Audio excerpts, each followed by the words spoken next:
Hello, I'm Sam Ainsworth, lecturer/assistant professor at the University of Edinburgh, and this is my talk on Compendia, a new technique to reduce the number of memory accesses needed to translate virtual addresses to physical frames by merging together levels of the page table when advantageous. The concept is very simple and easy to implement, but can quite significantly reduce the number of memory accesses needed for translation, though it does have a number of complex, subtle implications which we'll explore over the next 20 minutes. So, before we talk about Compendia, how are virtual addresses, used to abstract away memory implementation details and isolate processes from each other, translated into physical frames or units of allocation within the system's actual memory? The answer is that we use a 4-layer radix tree. What that means is that we do 4 memory accesses to the PGD, PUD, PMD, and PTE before our virtual to physical memory translation is complete, and before we load the actual data we wanted all along. To show how that works, imagine we have the 48-bit virtual address at the top of the slide. That gets split up into a 4 kilobyte frame at the end, which is indexed by 12 bits, and the rest, 36 bits, is split up into 4 blocks of 9 bits for each of the 4 layers of the tree. So, we take our 9 most significant bits, which are 244 in this case, and use that to access the 244 of 512 entries in the PGD. Though we only show 2 here, there are really 512 4 kilobyte PUD frames attached to the PGD, and so we then go to that 244th PUD layer.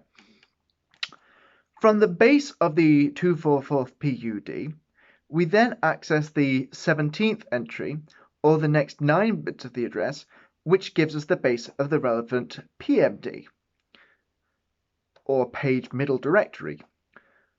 We then load the 5th element of that, or the next 9 bits, and then finally, in the 425th index of the relevant PTE, or page table entry, is our 4 kilobyte user data frame, which we can add on 12 bits to get the data the user wanted. So, 4 sequential index lookups, or 4 main memory accesses, for every 1 program access. Well, in reality, it isn't really that bad for 2 reasons. First, virtual to physical translations are cached in the table look-aside buffer, or TLB, meaning we only need to do this translation on a miss. Second, the page table walk itself is very cacheable.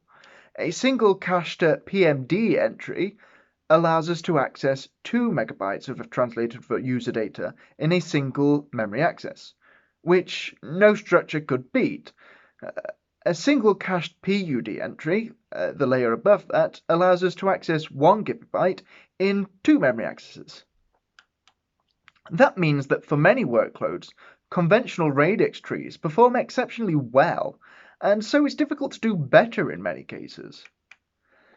Still, there is a ticking time bomb here, and that is data size. What we see here is that, with the random access workload as an example, with standard 4K user frames, by 128 megabytes, we're already slipping away from the ideal 1 access per miss. By the time we reach 128 gigabytes, this has increased to almost 3. Transparent huge pages, where user data can be allocated in larger 2 megabyte frames rather than just 4K, to reduce the frequency of translation, actually just delays the problem, and by 32 gigabytes, again we start to slip away from this ideal.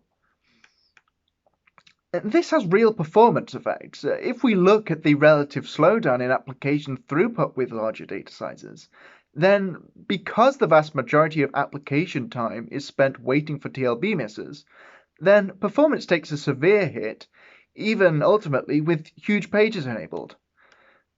Virtualization, where we run a guest operating system on top of a hypervisor, makes things even worse. The 2-dimensional translation from guest to host to physical results in a 24-access worst case, which, while again quite cacheable, quickly becomes untenable. So what can we do? Well, the reason we're storing the page table as a 4-layer radix tree rather than, say, a flat index array, which you could access in one memory access, is that most of the page table won't be occupied. Any nodes where all 512 entries are 0, either PGD, PUD, PMD, or PTE, can be left out of the mapping, meaning we don't have to store all 512 gigabytes of page tables for a 48-bit address space. Plus, 512 entries of 64-bit indexes add up to 4 kilobytes, exactly the size of a user frame, meaning we can allocate them in the same way as user data.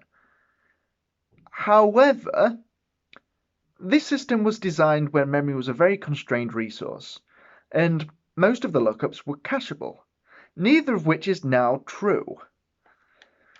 So, why don't we merge together layers of the page table?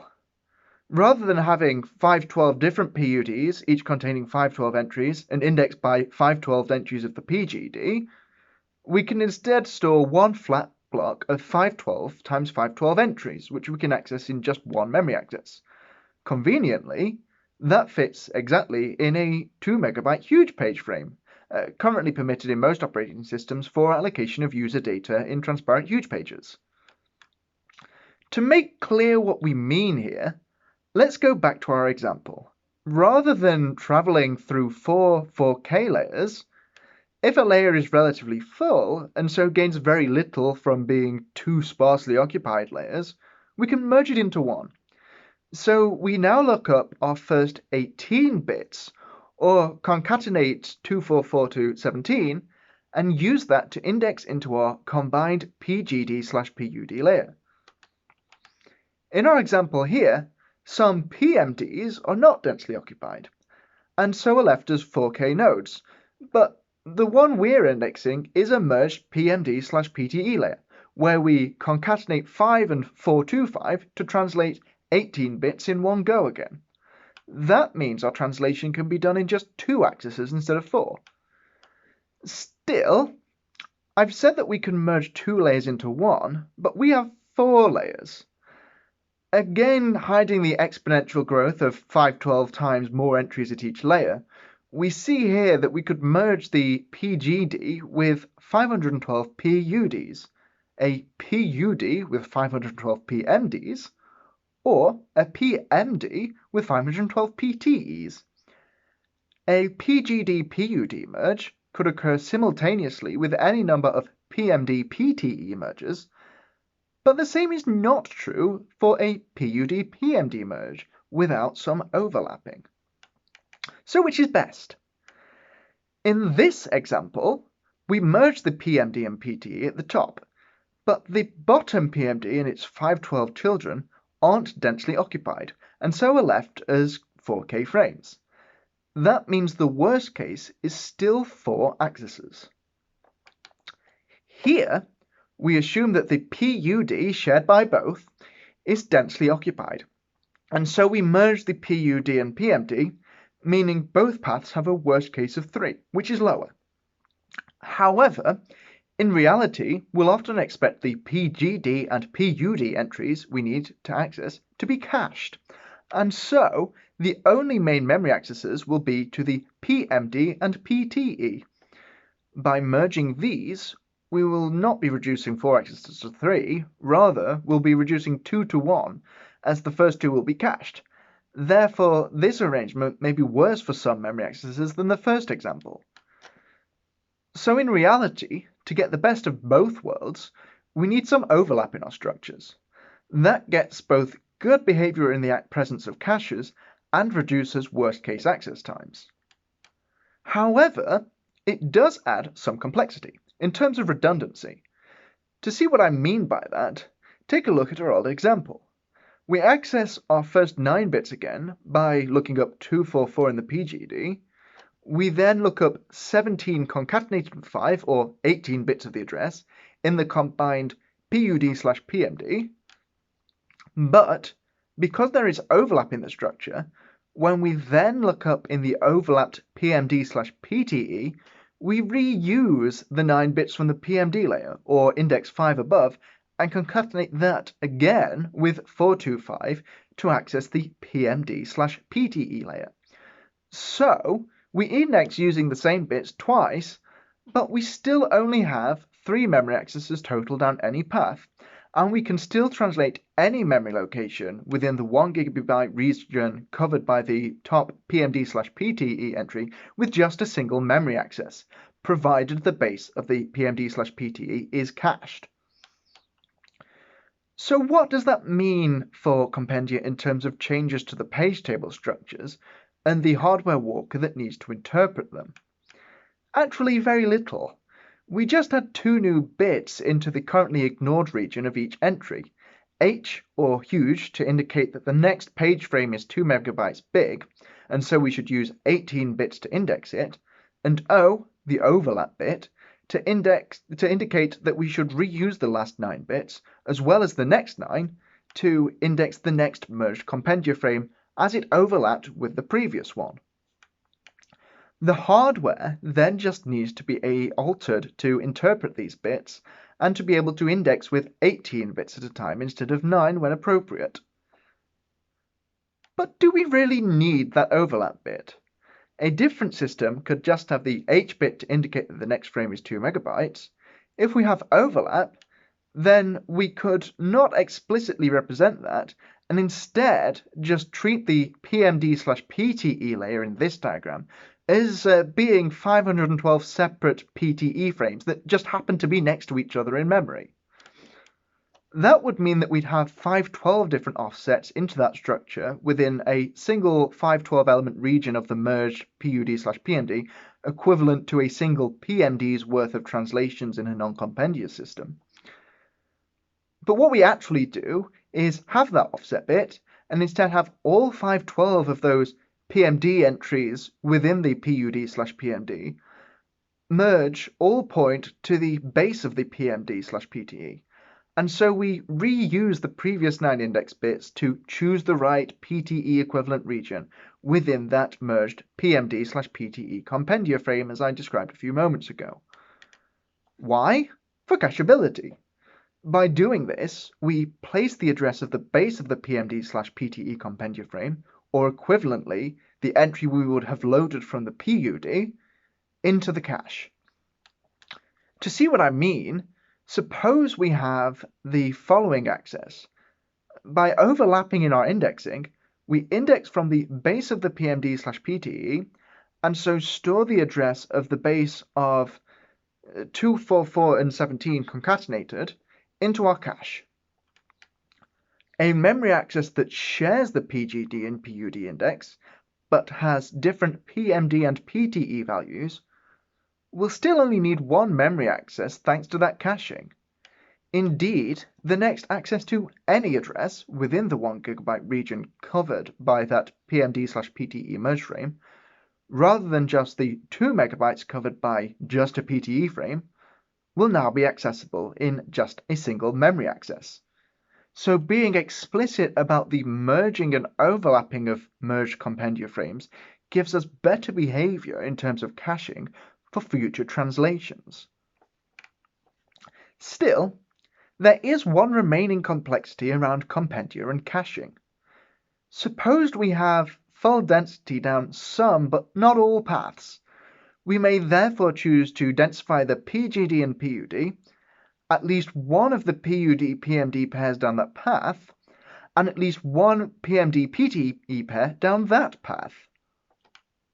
We use 244 and 17 to index the first, 17 and 5 to index the second, and 5 and 425 to index the last.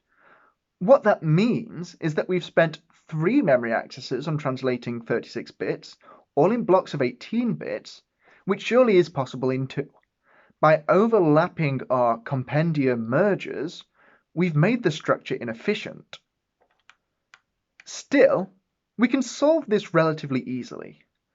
Though normally, if we overlap two Compendia frames, we make the 512 entry region in the first point to 512 copies of the base of the next, if any one of those entries in the PGD-PUD top layer covers a PMD-PTE pair that is also merged, we directly link to that PMD-PTE for that entry, even if there exists a PUD-PMD merge for the same region. It follows that if this part of the structure is entirely dense, the PUD-PMD layer disappears entirely. So, we have Compendia frames, which through a simple 2 megabyte merge of two layers reduces the number of memory accesses, and we've discussed how to efficiently implement that even in the face of caching. But we've only talked about 4 kilobyte user page translation so far. In most operating systems, 2 megabyte huge pages are also supported for the user's data. In those, the PTE layer disappears for huge pages, and the PMD entry points directly to the base of the 2 megabyte user frame. So how does Compendia work in that setup? The answer is very similarly. Imagine we have a setup like that shown above. Some PMD entries port to PTEs and eventually 4K user frames, and some PMD entries point to huge pages directly. In this example, we walk three memory accesses, the PGD, PUD, and PMD. It makes sense then that the best benefit for our memory access will be to merge the PUD and PMD. Still, other parts of the table may have PTE entries and be densely occupied, and so they are better served by PMD-PTE mergers. Since we can overlap these, this is fine, but this is one of the major reasons why overlap is a useful feature. A Compendia merge down one path may not be the best choice for another, and so we want to be able to have the right overlapping mergers on all structures simultaneously. As I mentioned earlier, virtualization of guest operating systems on top of hypervisors makes the page table walk two-dimensional and so even more costly. Thankfully, Compendia is a good solution here too. In fact, though the mapping from guest virtual addresses to host virtual addresses may be sparse like a conventional map, there is little reason at all for this in the host virtual to host physical mapping, which will be typically allocated very densely. That means we will typically always be able to travel only via, or we will only need to travel via merged host Compendia frames, reducing the worst case from 24 to 14 memory accesses.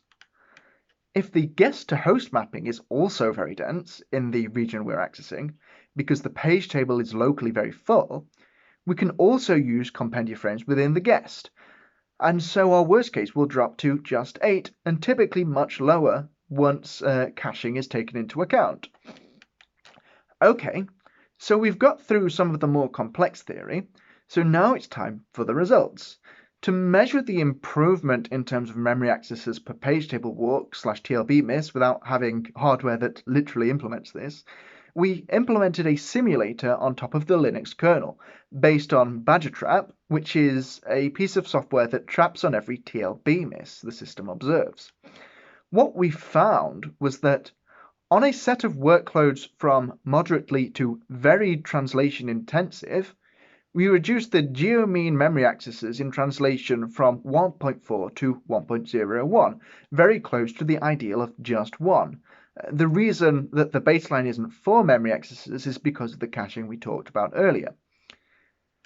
Some of the workloads we evaluate have smaller datasets and/or have sufficient locality to not miss in the PMD layer without Compendia very often. But when the workload is larger or more random, we see significant benefit. In terms of what that means for speed up, we get around 6.5% geomean, but the range is quite significant. For smaller datasets like that used in Xilinx BMK, there are very few TLB misses, and so most page table walks take only a single memory access, and so hardly any workload time is spent on page table walks, and very little is to be gained. There's cacheability in both the TLB and the page table walker cache. The same cannot be said for random access and Graph 500, which we run on about 10 gigabytes of data each, and so Compendia is necessary to efficiently handle the translation, since the page table cache starts to fail. Indeed, the relation between workload size and potential improvement is important. As we saw earlier, on random access, the baselines get worse and worse as the dataset gets bigger. Today's systems do quite badly with the large datasets. By contrast, Compendia on its own holds out until around 16 gigabytes. This is also the point at which transparent huge pages begin to fail, and so combination of both techniques, THP in the user's allocations and Compendia in the translation frames, both nominally based on 2 megabyte frame sizes, becomes necessary. In general, Compendia is cheaper than THP, transparent huge pages, because just one Compendia frame is needed to cover 1 gigabyte of user data, whereas 512 transparent huge page frames are needed to do the same, which causes heavy fragmentation in many cases. The two coexist very effectively, though, and because they're based on the same idea of 2 megabyte frames, just in different parts of the system stack. Compendia is also very cheap. Today's baseline really does take sparsity in the radix tree too far, and even though we can sometimes double the page size in the worst case, if we compare this to the actual data size that the user allocates, this is barely significant, just a 0.06% overhead on average. Finally, because there are more potential gains to be had, Compendia is even more useful in virtualized systems. We get significant improvements even on workloads that saw little gain under standard setups, because the cache gets so easily exhausted, and so we reduce a 3.75 geomean down to negligibly below 2, the ideal for a two-dimensional translation. In terms of performance, this gives a 17% improvement on our test workloads and up to 70% on the bigger datasets found in the graph and random access workloads. So that was Compendia. Basically, radix trees aren't broken, and they work so well under cached environments that they aren't going away anytime soon. Compendia is a slight modification to that structure, with only trivial hardware changes, to repurpose the operating system's ability to allocate 2 megabyte frames, to actually use them as part of the address translation mechanism, to reduce the number of indexes and thus memory accesses. Though this simple idea has a number of complex ramifications, fundamentally the idea is simple, highly effective, and only becomes more necessary as data sizes get bigger and bigger. Thank you for listening, and if you have any questions, please get in contact on the addresses on screen. Thank you.